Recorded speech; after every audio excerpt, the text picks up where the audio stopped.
ছাত্রদের সামনে এখন রাস্তা একটা, অনেক ছাত্রদেরকে কোণঠাসা করে রাখা হয়েছে। ইভেন হাসনাত সার্জিসও এখন কোণঠাসা এই মাহফুজ আর আসিফদের কাছে, তারা এখন ক্ষমতার ভোগ করার মধ্যে আছে। প্রাইভেট ইউনিভার্সিটি, এই যে north south university, BRAC university, এই ইউনিভার্সিটিগুলোর কত ছেলে পেলে মারা গিয়েছে, একজন প্রতিনিধি আছে সেখানে? মাদ্রাসার স্টুডেন্টরা মারা গিয়েছে, তাদের কোনো প্রতিনিধি আছে? জামাত বিএনপির লোকজন মারা গেছে, তাদের কোনো খবর আছে? মনে হচ্ছে এই আসিফ, নাহিদ আর মাহফুজ তিনজন মিলে বাংলাদেশ স্বাধীন করেছে। মাহফুজ কোন জায়গায় ছিল? মাহফুজ মাঠে কোথায় ছিল? আমরা এটা দেখতে চাই, ভিডিও ফুটেজ দেখতে চাই। মাহফুজ মাঠের কোন জায়গায় ছিল? সামনাসামনি সে ফাইট করেছে?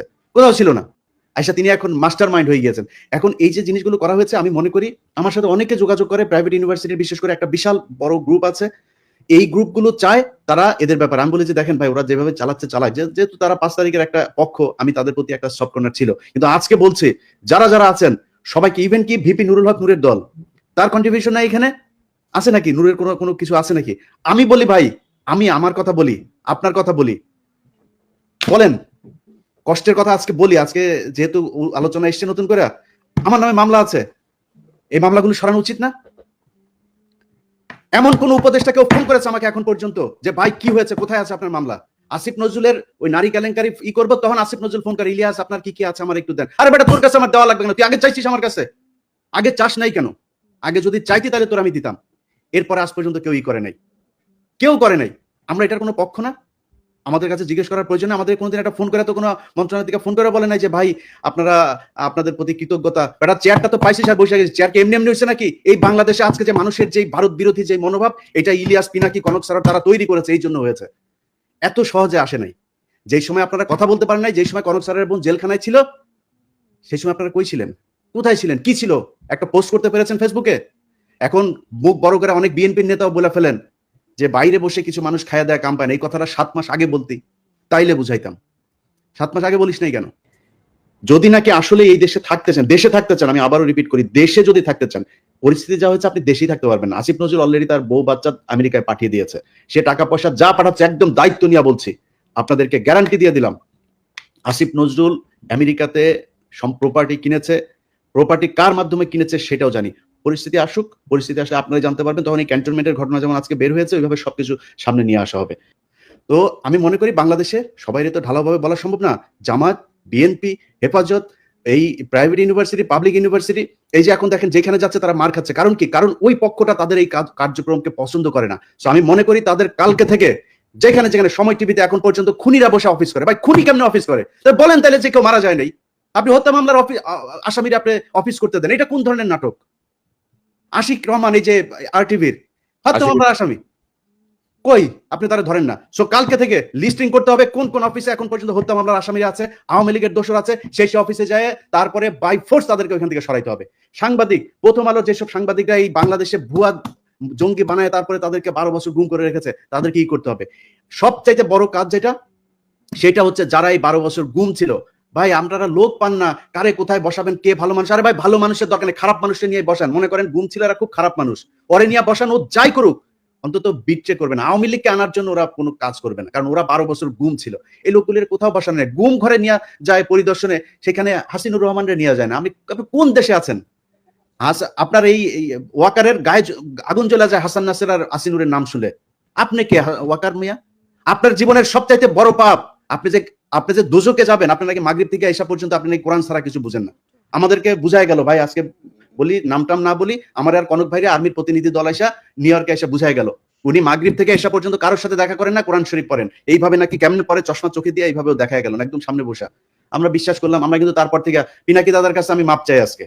পিনাকি দাদা আমারে বলছে যে তুমি ইয়ারে কেন করলা, ওয়াকারে কেন ব্ল্যাঙ্ক সাপোর্ট দিলা? আমাকে দাদা ইয়ে করেন, দেখেন বিডিআর এটা নিয়ে ভালো একটা রেজাল্ট আসবে। ফারাবির এখন পর্যন্ত ছাড়ে নাই। আমারে বললো ইলিয়াস আপনি কি চান? আমি বললাম আমি চাই বাংলাদেশের আলেমগুলো, যেই আলেমরা, যে ছাত্রদল, ছাত্র শিবির, যেই ইয়েগুলো লোকগুলোকে শেখ হাসিনা 12 বছর জেলে পাঠিয়েছিল, তাদের সবাই ছাড়বেন। ফারাবির নাম ধরে বলেছে, ফারাবির এখন পর্যন্ত ছাড়ে নাই। তো পিনাকিদার কথা সেদিন না শুনে আমার ভুল ছিল, আজকে বুঝতে পারলাম। এই জন্য পিনাকিদার কাছে সরি বল। অতএব এই জায়গাগুলো ঠিক করতে হবে। আমরা কারোর আর বিশ্বাস করি না, আবার ফের সেই জায়গায় আসতে হবে। যারা আছেন কালকে থেকে লিস্টিং করতে হবে, লিস্টিং করে তারপরে ঠিক করতে হবে কোথায় কোথায় কোন কোন অফিসে আওয়ামী লীগের দালাল আছে। দল নিষিদ্ধের আগে এদেরকে আগে এখান থেকে সরাইতে হবে। নাইলে যারা এখন এই যে আওয়ামী লীগের লোকজন দেখেন বিএনপির ভাই এবং জামাতের ভাইদের বলি, তারা এখন আপনাদের দলে যাওয়ার জন্য পারাপারি করে না, কালকে দেখবেন সবার আগে আপনারা ধরবে। অতএব জামাত বিএনপি কোনো দলের মধ্যে কোনো ভাগাভাগি নাই। আপনাদের ভেতরে রাজনৈতিক সমস্যা থাকবে, খুনোখুনি হবে, মারামারি হবে, সব হবে, এক জায়গায় এক হইতে হবে, সেটা হচ্ছে আওয়ামী লীগ বাংলাদেশে কোনোভাবে পুনর্বাসিত হইতে পারবে না। ব্যাস, এই জায়গায় আর কোনো কিছু নেই।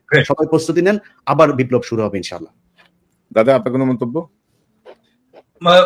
আমার নামে কিন্তু একটা মামলা শুধু খালাস হয়েছে, তাও এটা কিন্তু কেউ উদ্যোগ নেয়নি, কারণ আমার মামলার সাথে ছিল মুশফিকুল ফজল আনসারী আর ওই যে আশিক ছেলেটা তো খুব নামকরা অ্যাক্টিভিস্ট এবং খুব উদ্যমী ছেলে, ও নিজে এটা করছে, সেই জন্য ওর সাথে সাথে আমার মামলাটা খালাস হয়েছে। আমার অন্য মামলাগুলো কিন্তু কোনোটাই খালাস হয়নি, সবগুলোই আছে। আরে আমারও তো একই অবস্থা, আমার তো বোধহয় মামলা 4টা না 5টা, তার মধ্যে একটা গেছে রাষ্ট্রদ্রোহ, যেটা তারেক রহমান সাহেব 1 নম্বর আসামি। ওইটা তাও গিয়েছে কারণ হচ্ছে 21 টিভির চেয়ারম্যান ওইটার আসামি ছিল, ওনারা যেহেতু কাজ করতে যায়, নাইলে হয়তো ওইটাও যাইতো না।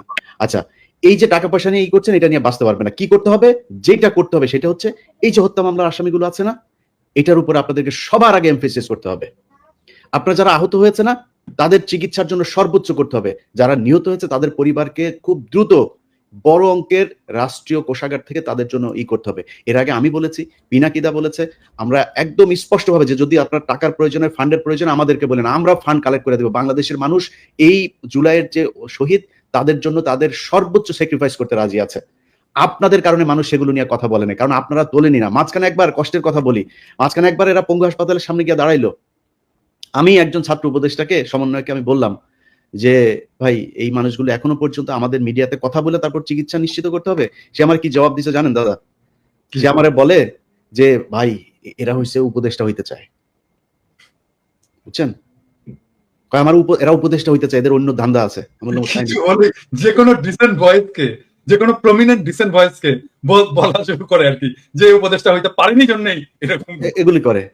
তো আমরা এই বিডিআর হত্যাকাণ্ড নিয়ে ধরেন যে কাজগুলো করা হয়েছে, সেনাবাহিনীর পক্ষ থেকে এখনো পর্যন্ত যেই কারণে বিভিন্ন জায়গায় তাদের লোকজন বিভিন্ন লোকজনকে থ্রেট করে, একজন আলেম তাকে জামিন দেওয়া হয়েছে 2000 আপনার মানে এখন থেকে 9 বছর আগে, তারাবি নামাজ পড়ে সে যে বাড়িতে যাচ্ছে তারে ফলো করে তারপরে বাড়িতে ঢোকার সাথে সাথে তারে ধরে নিয়ে আসছে।